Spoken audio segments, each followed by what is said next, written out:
এসএসসিতে কমেছে পাশের হার ও জিপিএ 5, ছেলেদের চেয়ে ভালো করেছে মেয়েরা। কঠিন ছিল অনেক, আলহামদুলিল্লাহ সবগুলোতে আমি A+ পেয়েছি, খুবই ভালো লাগছে। পরিশ্রমটা সার্থক। মা বাবা তারাও সন্তুষ্ট হয়েছে, এটাই আমার প্রাপ্তি। খাতার সঠিক মূল্যায়ন হয়েছে বলছেন মন শিক্ষামন্ত্রী। খুলে গান দেওয়া যায়, মন খুলে নাম্বার দেওয়া যায় না। কেউ না পড়লে তাকে নাম্বার বাড়িয়ে দিলে শিক্ষামন্ত্রী সন্তুষ্ট হয় না। শেখ হাসিনাকে দ্রুত ফেরত চায় ঢাকা। বাংলাদেশের সাথে সুসম্পর্ক চান মোদি, জানান ভারতীয় হাই কমিশনার। আমরা আশা করি ভারত এই ব্যাপারে পজিটিভ বিষয় রাষ্ট্রের একটি স্তম্ভতার প্রতি বিধান দৃষ্টি দেখিয়েছে এবং সেই কাজটি ভারত সরকার করতে দিয়েছে। আমার প্রধানমন্ত্রীও আমাকে সবসময় এইটা বলেছে যে সম্পর্ক ভালো থাকা বিশেষ দরকার। দেশকে ঋণ ও আমদানি নির্ভর করে তুলেছিল ফ্যাসিবাদী শাসক, বললেন প্রধানমন্ত্রী। এসডিজি বাস্তবায়নে একসাথে কাজ করার আহ্বান। জ্বালানি নিরাপত্তা নিশ্চিতে আমদানি ও বিপণন বেসরকারি খাতকে দেওয়ার পরামর্শ বিশেষজ্ঞদের। শোধনাগার স্থাপনে ও সুযোগ সৃষ্টির দাবি। আমি তো ধৈর্য নিয়ে বাবা, আমি কিভাবে চলবো রে বাবা। রিয়াদে নিহত 16 বাংলাদেশের পরিবারের শোকের মাতম, মরদেহ দ্রুত দেশে আনার দাবি, পাশে থাকার আশ্বাস পররাষ্ট্র মন্ত্রণালয়ের। স্বাগত নিউজ 24 সংবাদে। পুরো সংবাদে আপনাদের সাথে আছি আমরা দুজন, আমি সোহাগ বক্স এবং আমি সানজিদা ইসলাম। দর্শক দেখছিলেন সুপার বোর্ড সংবাদ শিরোনাম। গেল 19 বছরের মধ্যে এবার সবচেয়ে খারাপ হয়েছে এসএসসি ও সমমানের পরীক্ষার ফলাফল। কমেছে পাশের হার ও জিপিএ 5 এর সংখ্যা। গড় পাশের হার 62.25%, যা গতবারের চেয়ে 6% কম। ফল বিপর্যয় হয়েছে মাদ্রাসা ও কারিগরি বোর্ডেও। পরীক্ষার খাতার প্রকৃত মূল্যায়নে এমন ফলাফল বলে জানান শিক্ষামন্ত্রী। প্রাকৃতিক দুর্যোগের কারণে গত প্রায় 2 দশকের মধ্যে দেরি করে অর্থাৎ 82 দিনে দেয়া হলো এসএসসির ফলাফল। আর 19 বছর পর সবচেয়ে খারাপ ফল পেল এসএসসির শিক্ষার্থীরা। এবার পাশের হার গতবারের চেয়েও 6% কম।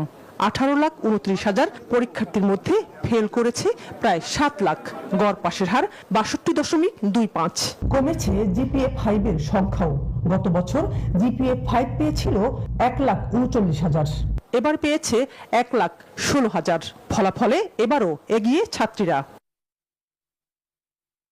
সাধারণ বোর্ড ভিত্তিক ফলাফলে সবচেয়ে ভালো করেছে ঢাকা। গড় পাশের হার 71.63%। আর সবচেয়ে খারাপ ফল ময়মনসিংহের। পাশের হার 57.39%। মাদ্রাসা ও কারিগরি বোর্ডেও ফল বিপর্যয়। পাশের হার যথাক্রমে 55 ও 58%। 30,000-এর বেশি প্রতিষ্ঠানের মধ্যে শতভাগ পাশ করেছে 669টি, একজনও পাশ করেনি 312টিতে। ফলাফল ঘোষণা করে শিক্ষামন্ত্রী সংবাদ সম্মেলনে বলেন, এসব প্রতিষ্ঠান নিয়ে আলাদা পরিকল্পনা হবে। পাশের হার হয়েছে 62.25, জিপিএ প্লাস পেয়েছে 1,16,676 জন। যেই সমস্ত ছাত্রছাত্রীরা তাদের খাতা পুনঃপরীক্ষার জন্য আবেদন করবেন, তাদের সম্পূর্ণ খাতা পুনঃপরীক্ষণ করা হবে। এবার ফলাফলে সরকারের কোনো হস্তক্ষেপ নেই বলে জানান প্রধানমন্ত্রীর শিক্ষা উপদেষ্টা। সকল শিক্ষা বোর্ডে একক প্রশ্নপত্র প্রযুক্ত হয়েছিল এবং আমরা দেখেছি সেখানে সিসিটিভি ক্যামেরা ছিল, বডি ওন ক্যামেরা ছিল এবং যে মূল্যায়ন হয়েছে সেটা শতভাগ নির্মমভাবে করা হয়েছে। আন্তঃশিক্ষা বোর্ড জানায়, এবার একাদশে মোট আসন 25 লাখ। এসএসসিতে পাশ করেছে 11 লাখ। আগের মতোই ফলাফলের ভিত্তিতে কলেজে ভর্তি হতে পারবেন শিক্ষার্থীরা। 15 সেপ্টেম্বরের মধ্যে ভর্তি কার্যক্রম শেষ করে একাদশ শ্রেণীর পাঠদান শুরু হবে বলেও জানানো হয়। শানাজি ইয়াসমিন, নিউজ 24, ঢাকা। এসএসসি ও সমমানের পরীক্ষার ফল প্রকাশের পরই উচ্ছ্বাসে মেতে ওঠে শিক্ষার্থীরা। রাজধানীর বিভিন্ন শিক্ষা প্রতিষ্ঠানের আঙিনায় ছিল আনন্দ, কান্না আর স্বপ্ন পূরণের মুহূর্ত। দীর্ঘদিন পরিশ্রমে ফলাফল ভালো হওয়ায় সন্তোষ প্রকাশ করেন শিক্ষার্থীরা। আসাদুজ্জামান কানুনের ক্যামেরায় রাশেদ রায়হানের রিপোর্ট। কেউ কাছে স্বপ্ন ছুঁতে পারার কষ্টে, কেউ আবার চোখের জল মুছছে কাঙ্ক্ষিত ফল হাতে পাওয়ার আবেগে। কত রাতের পড়া, কত পরীক্ষার দুশ্চিন্তা, সবকিছুর পরে আজ হাতে ফলাফল। অপেক্ষার প্রহর শেষে যেন এক মুহূর্তে বদলে গেল পুরো চিত্র। সকাল থেকেই শিক্ষার্থীর অভিভাবকের আনাগোনা। ফল প্রকাশের পরই ভিকারুন্নেসা নূন স্কুল অ্যান্ড কলেজ প্রাঙ্গণে শুরু হয় উচ্ছ্বাস। কেউ বন্ধুকে জড়িয়ে ধরছে, কেউ ছুটছে বাবা মায়ের কাছে, কেউ আবার শিক্ষকের সঙ্গে ভাগ করে নিচ্ছে সাফল্যের আনন্দ। আলহামদুলিল্লাহ, আমি অনেক খুশি হয়েছি, আমার কাঙ্ক্ষিত ফলাফলটি আমি পেয়েছি। 10টা বছর এটারই তো অপেক্ষা, তাই আলহামদুলিল্লাহ অনেক ভালো লাগছে। গোল্ডেন আসলে বাংলায় মিস গিয়েছে, আরো একটু পড়লে মনে হয় আরো একটু ভালো করতে পারতাম। জিপিএ 5 হইলেই হয়তো, কিন্তু গোল্ডেন পেয়েছি, আরো ভালো লাগছে। মাশাআল্লাহ, আমি গোল্ডেন জিপিএ 5 পেয়েছি। রেজাল্ট দেখার আগ পর্যন্ত প্রচন্ড ভয় ছিলাম, কারণ রেজাল্ট কিছুতে আসছিল না, ওয়েবসাইট ক্র্যাশ করছে, তাই ভয় ছিলাম। কিন্তু আলহামদুলিল্লাহ ফলাফল ভালো এসেছে, জিপিএ 5 পেয়েছি। একই চিত্র রাজুক উত্তরা মডেল কলেজ সহ রাজধানীর অন্যান্য শিক্ষা প্রতিষ্ঠানগুলোতেও। ফল হাতে নিয়ে কেউ হাসছেন, কেউ আবেগে কাঁদছেন।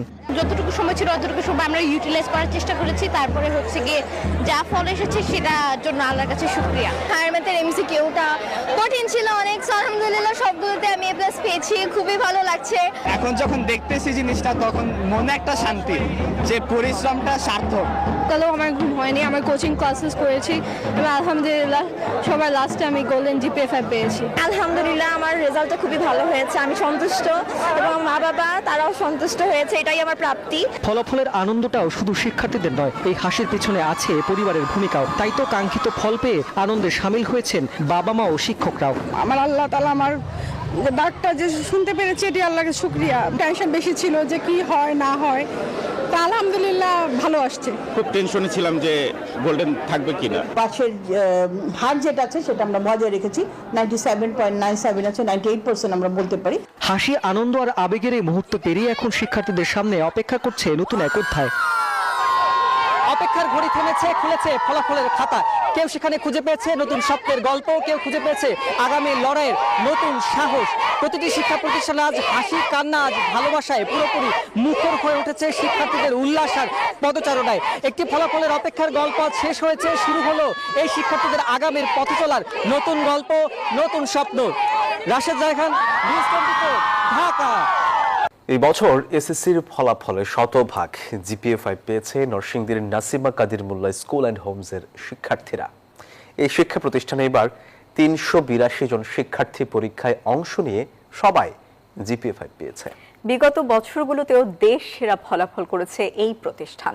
নরসিংদী থেকে হৃদয় খানের পাঠানো তথ্যচিত্রে ডেস্ক রিপোর্ট। এই উচ্ছ্বাস আবেগ, দৃঢ়তা আর কঠোর পরিশ্রমের বহিঃপ্রকাশ।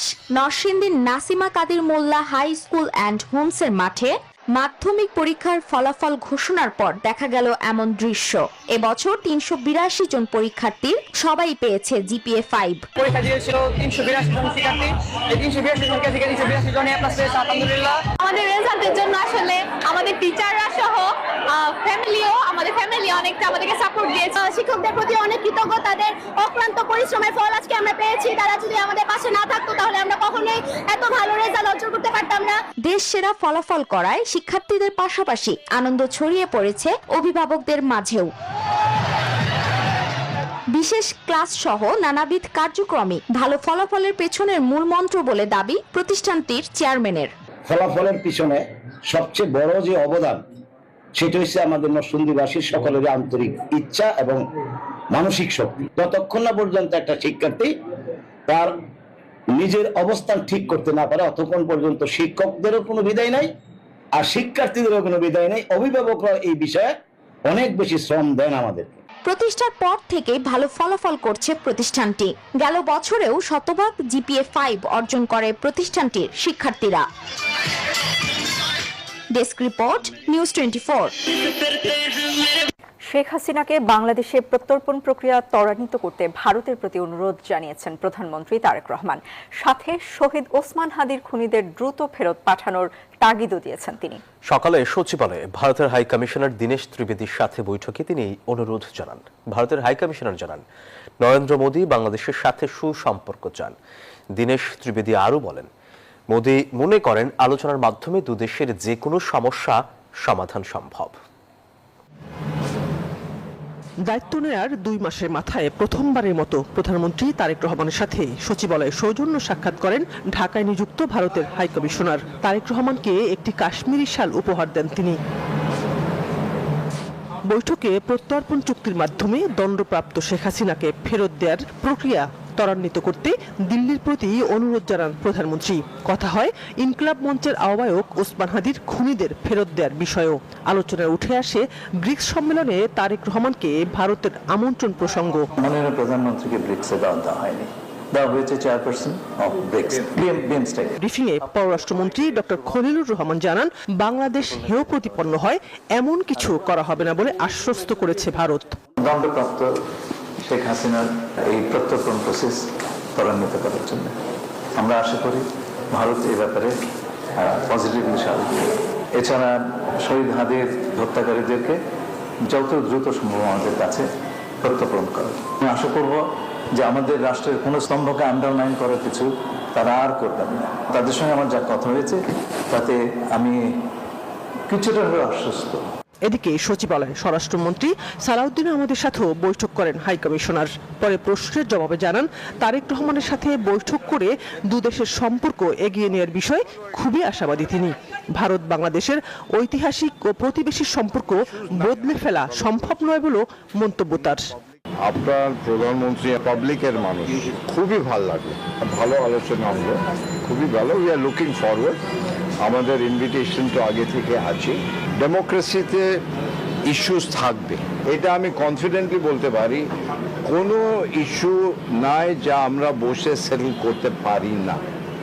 আর আমাদের মধ্যে it is a win win situation. ইন্ডিয়ার সাধারণ মানুষ, বাংলাদেশের সাধারণ মানুষ একই জিনিস চায়, সম্পর্ক ভালো, এটা ন্যাচারাল। তারেক রহমান ব্রিক্স সম্মেলনে অংশ নেবেন কিনা সেই প্রশ্নে হাই কমিশনার পরিষ্কার কিছু বলেননি। সবই ভালো হবে। সানাদি ইয়াসমিন, নিউজ 24, ঢাকা। ফ্যাসিবাদী শাসক বাংলাদেশকে ঋণ ও আমদানি নির্ভর দেশে পরিণত করেছিল। ভঙ্গুর দেশটিকে এখন পুনর্গঠনের পালা। দুপুরে রাজধানীর চীন মৈত্রী সম্মেলন কেন্দ্রে এসডিজি ভিলেজ পাইলট প্রকল্পের উদ্বোধনী অনুষ্ঠানে এসব কথা বলেন প্রধানমন্ত্রী তারেক রহমান।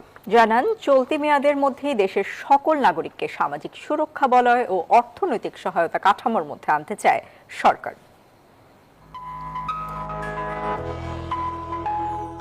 উন্নয়নের সুফল যেন পৌঁছে যায় প্রত্যন্ত জনপদেও, এই লক্ষ্যেই নতুন ভাবনা এসডিজি ভিলেজ।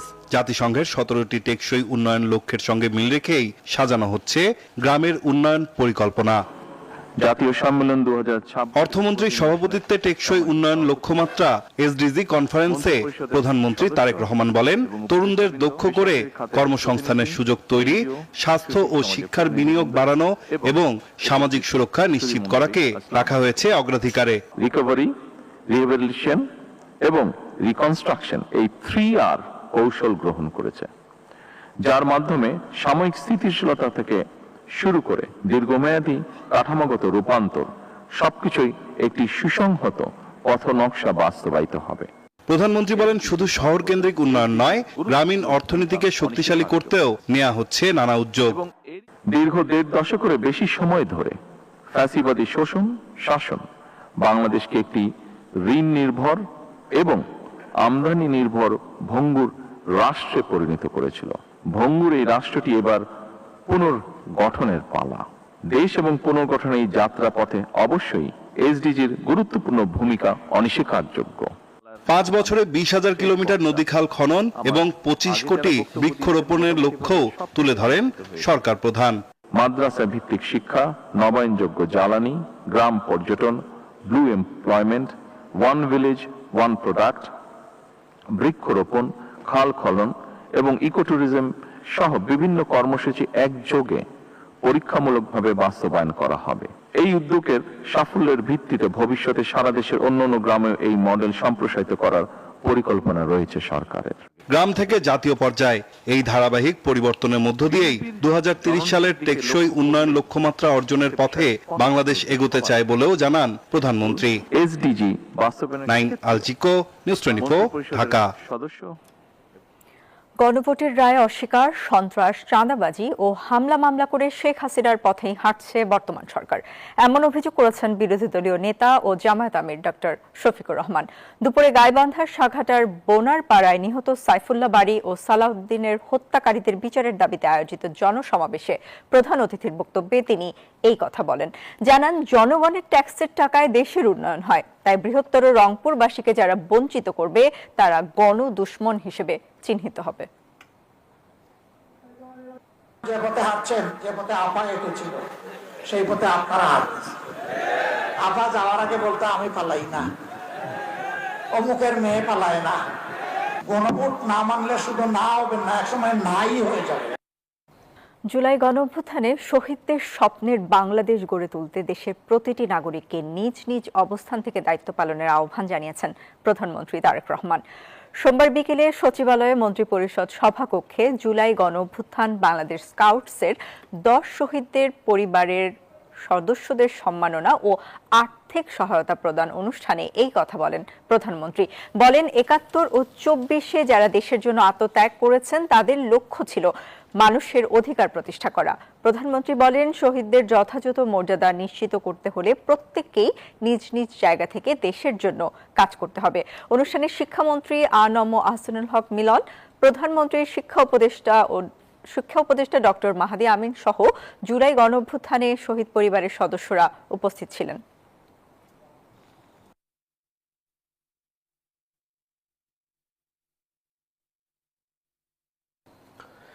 রাষ্ট্রপতি পদে অলি আহমেদের মনোনয়ন সংগ্রহ করেছে 11 দলীয় ঐক্য। সকালে আগারগাঁওয়ে নির্বাচন কমিশন ভবনে জোটের 11 সদস্যের প্রতিনিধি দল ইসি সচিব আক্তার আহমেদের সঙ্গে বৈঠক করেন।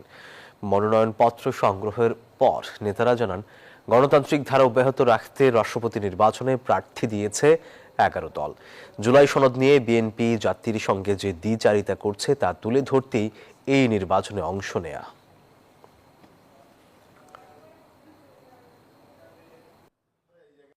গণভোটটা রাইটার দিয়ে বাস্তবায়ন হতো, আজকে এই নির্বাচনে সঠিক গণতন্ত্রের প্রতিফলনটা ঘটত। এ রাষ্ট্রের যে ধাপে ধাপে যে বাধা, মানুষের অধিকার যে বাধাপ্রাপ্ত হচ্ছে, এটাকে আমরা উঠিয়ে দিতে চাই। জ্বালানি তেল আমদানি ও বিপণন কার্যক্রম বেসরকারি খাতে উন্মুক্ত হলে দেশের জ্বালানি নিরাপত্তা বাড়বে, খরচ কমবে বৈদেশিক মুদ্রার, এমনটি মনে করেন বিশেষজ্ঞরা। তাদের মতে আমদানি এবং বিপণনের পাশাপাশি অপরিশোধিত তেল শোধনাগার স্থাপনের সুযোগও থাকা উচিত বেসরকারি উদ্যোগের। দরকার হলে বিনিয়োগকারীদের উৎসাহিত করতে লজিস্টিক সহায়তা প্রদান করতে হবে সরকারকে। সময়ের সঙ্গে পাল্লা দিয়ে বাড়ছে দেশের অর্থনীতির আকার। বাস্তবতার বিবেচনায় গড়ে উঠেছে বিভিন্ন ছোট বড় শিল্প কারখানা। একই সঙ্গে বেড়ে চলেছে জ্বালানির চাহিদা। প্রশ্ন উঠেছে, এই ব্যাপক চাহিদার যোগান বাংলাদেশ পেট্রোলিয়াম কর্পোরেশন বা বিপিসির একার পক্ষে নিশ্চিত করা সম্ভব হচ্ছে কিনা। পরিসংখ্যান বলছে প্রতিষ্ঠানটির সিস্টেম লস 20%-এরও বেশি। ফলে বহু বছর ধরেই শিল্প কারখানাগুলো ভুগছে গ্যাস, বিদ্যুৎ ও তীব্র জ্বালানির সংকটে। এমন বাস্তবতায় জ্বালানির তেল আমদানি ও বিপণন কার্যক্রম বেসরকারি খাতে উন্মুক্ত করার উদ্যোগ নিয়েছে সরকার। সরকারিভাবে জ্বালানি খাতকে যদি দিতে চায়, সেই ক্ষেত্রে অবশ্যই শিল্পের জন্য ভালো হবে এবং নতুন নতুন বিনিয়োগ সৃষ্টি হবে, উৎপাদনের মান বৃদ্ধি হবে এবং দেশের অর্থনীতিতে একটা ইতিবাচক সুফল বয়ে আনবে। বিশেষজ্ঞরা বলছেন, বেসরকারি খাতকে জ্বালানি আমদানির সুযোগ দিলে বাজারে প্রতিযোগিতা তৈরি হবে, যা দীর্ঘমেয়াদে মজবুত করবে অর্থনীতির ভিত্তি। ইকোনমি বড় হলে তখন হয় কি, প্রাইভেট সেক্টর ইন্টারেস্ট যখন গ্রো করে সেটাকে সুযোগ করে দেওয়া উচিত। কোয়ালিটি অ্যান্ড প্রাইসিং এর ব্যাপারে একটা কথা আসবে, তো সেটা তো রেগুলেটরি কমিশন যেটা আছে তারা দেখবে। যারা কোয়ালিটি মেনটেন করতে পারবে না বা প্রাইসিং এ কুলাবে না, তারা আউট অফ দ্য বিজনেস হবেই। আমরা ব্যবসায়ী উদ্যোক্তারা যেটা চাই, আমরা কোয়ালিটি এনার্জি চাই, সো দ্যাট আপনি যদি যখন বেসরকারি খাত থেকে আমন্ত্রণ জানাবেন, সেখানে একটা প্রতিযোগিতা তৈরি হবে। সে আন্তর্জাতিক বাজার থেকে কম্পিটিশন করে সে যদি নিয়ে আসতে পারে, তাহলে মনে করেন ভালো হবে। সংকট সমাধানে কেবল ইস্টার্ন রিফাইনারির ওপর নির্ভর করে থাকার পক্ষে নন বিশেষজ্ঞরা। যুক্তি হিসেবে বলছেন, প্রতিষ্ঠানটির সক্ষমতার অভাব আছে। এ কারণে মোট চাহিদার অর্ধেকেরও বেশি পরিশোধিত জ্বালানি তেল বাংলাদেশকে আমদানি করতে হচ্ছে চড়া দামে। খরচ হচ্ছে বিপুল বৈদেশিক মুদ্রা। তাদের মতে, বেসরকারি উদ্যোগে রিফাইনারি নির্মাণ হলে কমবে পরিশোধিত জ্বালানির আমদানি। পৃথিবীতে কি সব কি সরকারি ওনারশিপের রিফাইনারি নাকি? প্রাইভেটলি ওন রিফাইনারিজ আছে মেনি। তো ঠিক আছে, আমাদের এখানে জিনিসটা যেহেতু ক্যাপিটাল ইন্টেন্সিভ একটা ভেঞ্চার হবে, তো এখানে প্রাইভেট পাবলিক দুইটা পার্টিসিপেট করুক না। সরকার যদি মনে করে তারা মাইনরিটি শেয়ার হোল্ডিং করুক 30%, 40%। ভারত, শ্রীলঙ্কা, পাকিস্তান কিংবা ভিয়েতনামের মতো প্রতিবেশী ও সমকক্ষ দেশগুলোর জ্বালানি খাতে বেসরকারি অংশগ্রহণের মডেল এবং এ খাতে বৈশ্বিক চর্চা কি তা বিশ্লেষণ করে বাংলাদেশের উপযোগী মডেল খুঁজে বের করার উপর গুরুত্ব দিচ্ছেন বিশেষজ্ঞরা। তাদের মতে দেশের বৃহত্তর স্বার্থেই বেসরকারি উদ্যোগকে এই খাতে সম্পৃক্ত করা উচিত, আর তাহলে দ্রুত জ্বালানি সংকটের সমাধান হবে এবং সুফল পাবে সাধারণ মানুষ, চাঙ্গা হবে সামগ্রিক অর্থনীতি। শাহ আলী জয়, নিউজ 24, ঢাকা। সৌদি আরবের রিয়াদের একটি সোফা কারখানার ভয়াবহ আগুন কেড়ে নিয়েছে 16 বাংলাদেশের প্রাণ। এর মধ্যে রয়েছেন নওগাঁর আত্রাই উপজেলার 13 জন এবং নাটোরের নলডাঙ্গার 3 শ্রমিক। তাদের মৃত্যুতে পরিবারে চলছে শোকের মাতম। বাবুল আক্তার রানার তথ্য, ছবিতে ডেস্ক রিপোর্ট।